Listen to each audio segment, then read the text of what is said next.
আসসালামু আলাইকুম। হ্যালো সবাইকে, আমি ফয়জিয়া চৌধুরী নতুন আরেকটি ব্লগে জানাই স্বাগতম। ঘর সাজাতে কার না ভালো লাগে।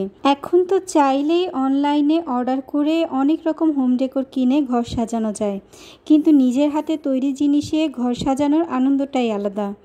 প্রথমেই বলি, আমি কিন্তু খুব একটা ভালো আর্ট পারি না, কিন্তু অনেক দিনের ইচ্ছে ঘরের একটা দেয়াল কালারফুল কিছু দিয়ে সাজানোর, তাই লেগে পড়লাম। এখানে আমি 8 ইঞ্চি বাই 8 ইঞ্চি MDF বোর্ডে প্রথমে বেস কালার হিসেবে জেসো দিয়ে নিয়েছি। এরপর নিজের পছন্দ মতো কিছু ডিজাইন বোর্ডগুলোতে পেন্সিল দিয়ে এঁকে নিয়েছি। এবার রং করার পালা। কালার করার জন্য আমি এখানে ফেভিক্রিলের অ্যাক্রিলিক কালার দিয়ে আঁকা অংশগুলো পছন্দ মতো কালার কম্বিনেশন করে পেইন্ট করে নিয়েছি।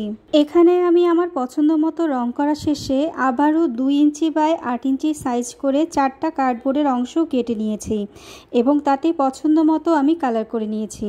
নিজেকে অনুপ্রেরণা দেওয়ার জন্য পছন্দ মোতাবেক কোড লিখে নিয়েছি। এবার সবগুলোকে একসাথে করে দেখছিলাম কেমন লাগে। আমার মনে হয় খুব একটা খারাপ হয়নি। চলুন এবার সাজিয়ে ফেলি। ঘরের এই দেয়ালটা আজকে আমি সাজাবো। চলুন ম্যাজিক করে সাজিয়ে ফেলি। সামনাসামনি দেখতে তো আমার কাছে বেশ সুন্দর লাগছে। আপনাদের কাছে কেমন লাগলো জানাতে ভুলবেন না।